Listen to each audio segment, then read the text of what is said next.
Next up, we've got a short talk from Uttam, who is in the room. There we go.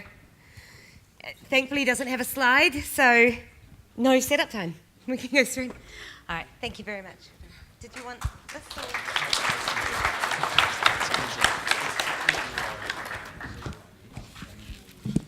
Hi everyone, good afternoon.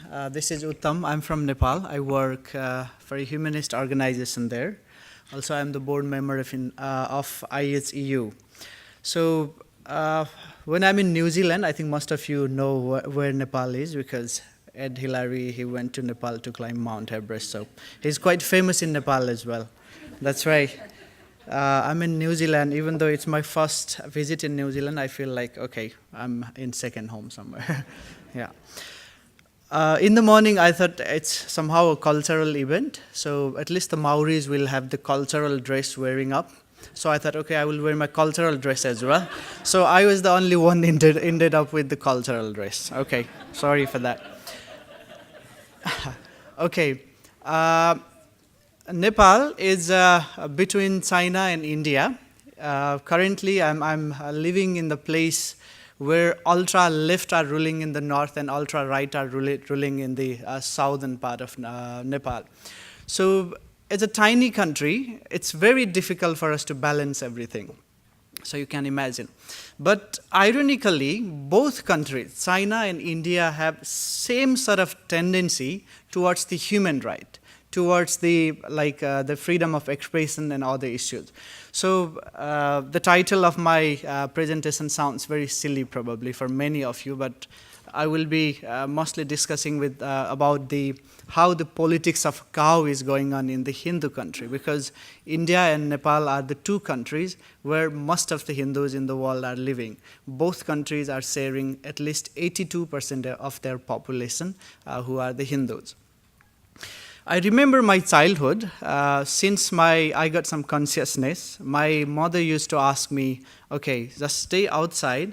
When the cow will urinate, collect some urine. So I had to, carry small bowl and stay, just looking at the cow and wait for what time the cow will urinate. Because the urine of the cow was so holy for every one of us, so that we just, spray that everywhere in our house, outside there, just to make everything pure. So for most of the Hindu, cow is not only for the milk or the dairy product. Of course, don't imagine about the beef. But the most important thing is the urine of the cow.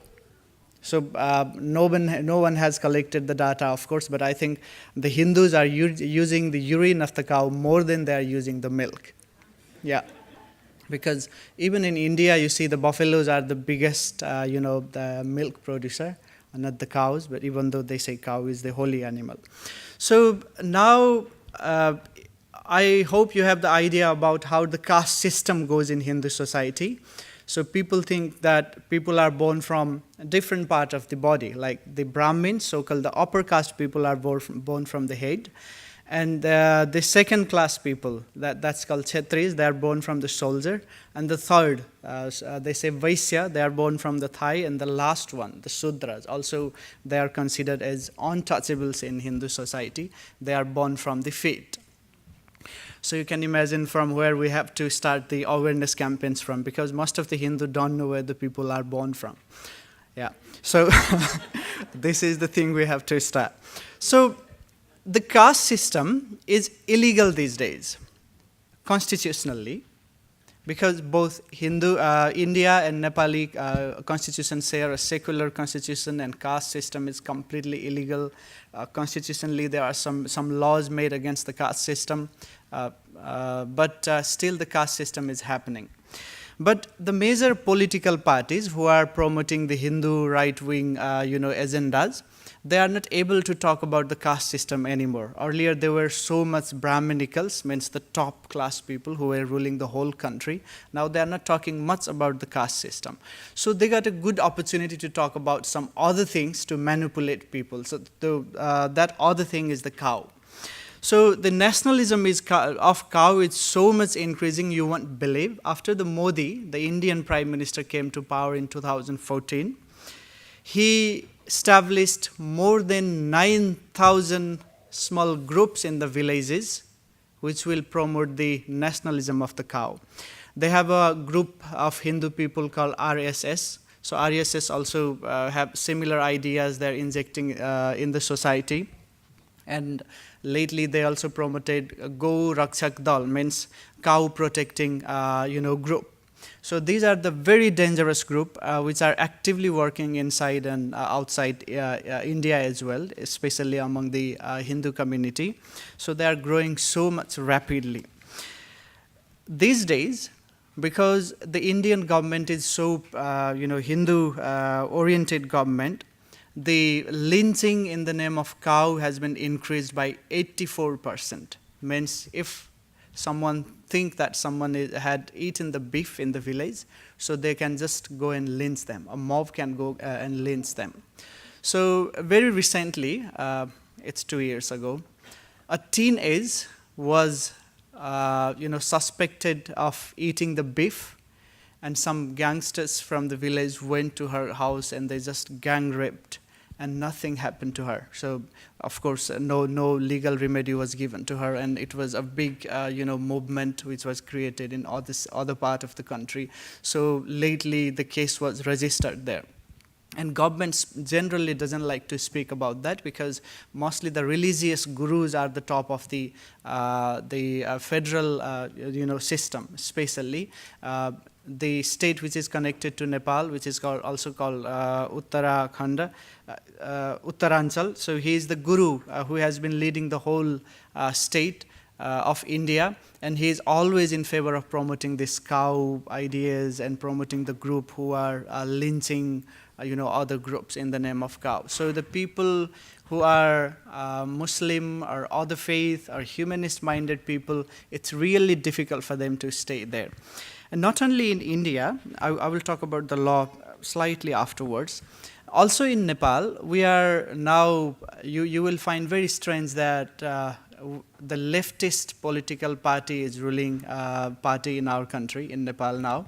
But still, they have a law saying no one is allowed to eat the beef in our country.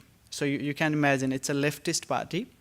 And the reason behind that was earlier it was only one Hindu country in the world. Later they declared as a secular country. And while it was a Hindu country, the cow was the holy animal. It was the mother of Nepalese people, of course.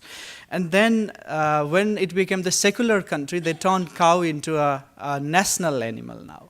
So if anyone eats the beef, so it's a 12 years prison in Nepal. So it's a big crime.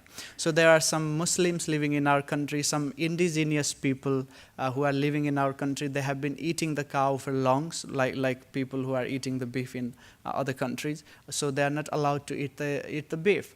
So we had a small survey about what's going on among those people who have been eating the cow. So we found out that we have a jail department which is under the Home Ministry of our country, and we had a small survey. There were 119 people who are inside the prison just because they have had the beef. They ate the beef.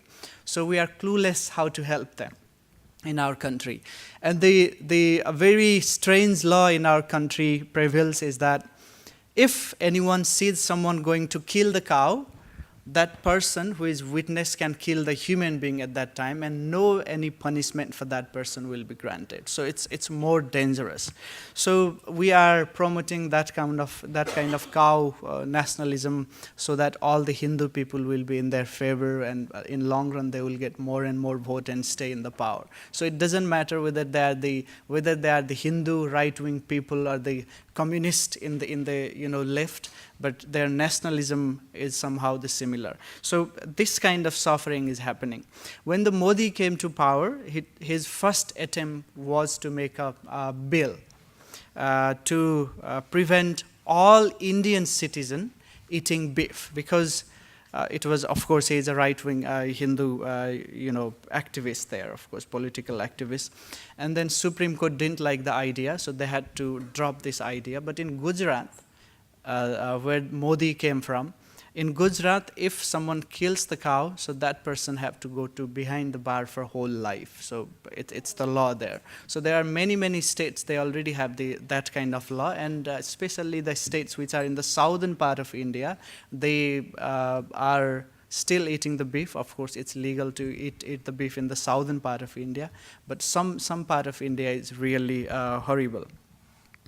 Recently, there are 25 people who are killed in 4 years just because of this cow-related issues. Mostly they are killed by the mob. Even the police won't support them because police is also like a part of pro-right-wing, political system in India.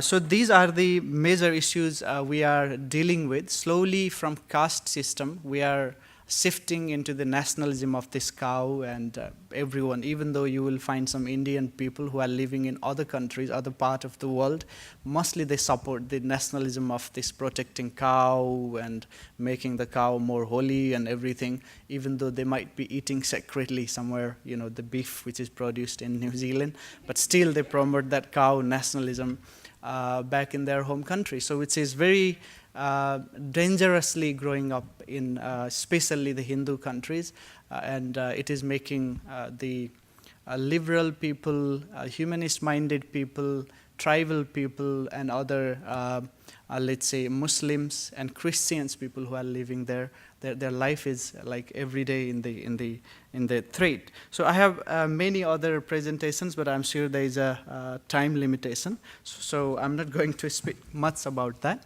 Thank you very much. Thank you.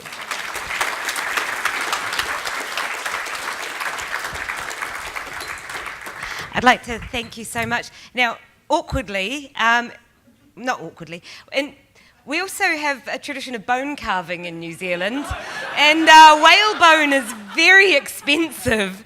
So it is a beef bone carving. I'm so sorry. Thank you so much.